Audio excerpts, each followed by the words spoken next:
모든 영상에 소개하는 내용들은 각자의 판단에 맡깁니다. 리 에이스 채널은 항상 모든 영상에 있어서 유료로 하는 것들은 신중하게 결정하시는 것이라고 말씀드립니다. 아울러 무료로 하는 것들 역시 각자의 판단으로 선택해서 결정하시는 점이라는 것을 강조드립니다. 안녕하세요, 리 에이스입니다. 자, 여러분들 이번 시간은 시더스그룹 휴스텐 코리아 변호사 한 명 선임에 22억 원을 썼다라는 얘기가 있습니다. 현재 이 상황은 엄청나게 빠른 속도로 확산이 되고 있고, 이번에 지금 국회의원 선거에도 굉장히 큰 영향을 미칠 정도로, 물론 제가 지금 정치권 얘기하려는 건 아닌데 본의 아니게 지금 보니까 이 변호사 선임을 했는데 한 명의 수임료가 무려 22억 원이라는 걸 볼 수 있습니다. 알고 보니 이분은 전 다단계 수사 전문 검사 출신입니다. 엄청나게 스펙이 화려하신 분이더라고요. 영상을 끝까지 보시면서 어떤 내용인지 살펴보는 그러한 시간 가져볼게요. 일단 불법 다단계 잡던 저승사자 변호사비로 돌아오다라는 이런 내용이 나옵니다. 자, 이 내용은 작년 5월쯤에 나왔던 내용인데, 불법 피라미드 업체들에게는 저승사자로 불리던 이종근 전 검사장이 변호사로서 새 삶을 시작했다라고 했고, 다단계 판매 초창기 불법적인 영업으로 소비자들과 투자자들에게 막대한 피해를 입힌 굵직굵직한 사건들을 직접 담당해왔어요. 이 변호사는 검사 시절부터 다단계 판매 교육에 직접 참여하여 보상 플랜을 공부하는 등의 열정을 보이며 다단계 판매 분야 최고의 전문가 중 한 명으로 꼽힌다. 비록 지금은 검사가 아닌 변호사 신분이지만 여전히 다단계 판매 시장에 대한 남다른 애정으로 불법에 맞서 많은 피해자들을 구제해주는 폭넓은 공익활동을 준비 중이다. 24년에 걸친 이렇게 민환 검사의 역할을 마치고 이제는 변호사로서 업무를 시작한 이종근 변호사의 이야기를 들어보았다. 99년도 초임검사, 17년도 수원지검 부장검사 시절까지 불법 다단계 유사수신, 가상화폐, 코인 사기 수사를 직접 진행했다. 그리하여 다단계 유사수신 분야 1급 블랙벨트 공인 전문 검사가 되었다라는 내용이 나오죠. 그 이후에는 인천지검 2차장 검사, 서울 남부지검 1차장 검사, 대형 형사부장, 서울 서부지검장을 역임하였고, 이번 2월 23일 24년에 검사 생활을 마무리하고 역삼역 부근 사무실에서 법률사무소 계단을 설립해서 대표 변호사로 제2의 인생을 살고 있다라고 나오죠. 그러면서 이제 가족이나 친척이 불법 다단계로 피해를 입어 불법 다단계 수사한 것이 아니냐는 말까지 들은 적이 있냐? 사실이 아니다. 99년 초임검사로 발령받은 부서가 서울지검 형사 4부였고 불법 다단계 수사 전문 부서여서 이 분야에 입문하게 됐다. 수사를 하다 보니 피해자가 많고 피해 규모가 커서 국민들을 위해 이 분야에 헌신하고자 했다. 변호사로 새 출발했는데 이거에 대해 변호사로 결심한 이유, 자, 유사수신 등을 불법 다단계에 수사할 수 있는 지경을 오래전에 넘어섰기에 새로운 도전을 결심하게 되었다. 다단계 판매업계는 많은 관심이 있다고 들었다. 이 변호사로서 어떤 역할을 하겠냐? 변호사로서 의뢰인들의 억울함이 없도록 변론하는 것이 주된 업무다. 그래서 업체의 준법 경영을 지원하고 피해 예방을 하는 활동도 병행하고 싶다라고 이렇게 얘기를 한 바 있습니다. 다단계 사건을 이야기할 때 가장 첫 번째로 회자되는 인물이고, 과거 사건을 담당할 때 가장 힘들었던 점, 이런 거 나오는데, 수천억 원대의 불법 다단계 사건을 수사하고도 피해자들이 피해를 전혀 회복하지 못하는 경우에는 피해자들의 고통으로 인해 저도 매우 힘들었다. 반대로 나의 수사로 인해 추가 피해가 발생하지 않고 피해 회복이 일부라도 되는 경우에는 큰 보람을 느꼈다라고 얘기합니다.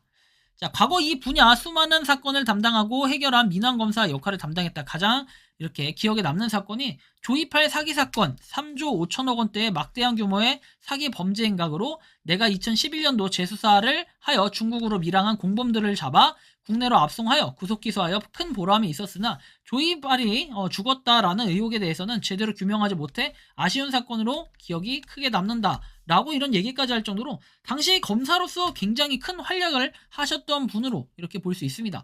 근데 최근에 기사를 보니까 굉장히 황당하고 어이없는 기사가 나옵니다. 박은정 남편에서 1조 원대 다단계 사기 22억 받고 업체 변호라고 나오는데요. 근데 이게 단순히 업체 변호 이게 아니라 여기 보시면 조국 혁신당 비례대표 1번 후보인 박은정 전 광주지검 부장검사의 남편 이종근 변호사가 다단계 피해 액수 최대 1조 원대 휴스텐 코리아 사기 사건 업체 대표 등의 변호를 맡아서 22억 원을 수임료로 받은 것으로 28일 전해졌다. 이런 내용이 나와요. 이게 굉장히 심각하다라는 걸 느낄 수가 있겠죠. 이 수임료는 다단계 사건에서 역대 최고 수준이라고 얘기가 나오고 있어요. 휴스텐 코리아 사기 사건은 자신들이 만든 쇼핑몰에서 농수축산물 등등등 내용이 나오고 이를 기소했다 나오죠. 본지 취재를 종합하면은 1심 재판 법정에 출석해서 변호를 하기도 했다. 다만 이 변호사는 지난 5일 조씨 2명에 대한 변호를 사임을 했다라고 나오죠.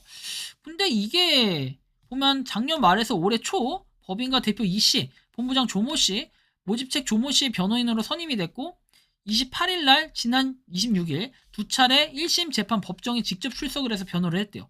근데 5일에 변호를 사임했다라고 나오죠. 뭐 아무튼 사임을 하든 뭘 하든 간에 중요한 건 뭐다? 22억이라는 돈이 엄청나게 크다는 거죠. 여러분들 한 번 수임하는데 22억을 받는다? 야, 근데 사임을 했다? 약간 물음표스럽죠. 굉장히 많은 돈을 챙겼다라는 거예요. 그래서 어쨌든 보면 20억 원과 부가세 2억 원 등 총 22억 원을 받은 것으로 알려졌고, 자, 보시면 이 변호사에게 건넨 변호사비 명목이란 취지로 진술한 것으로 전해졌다.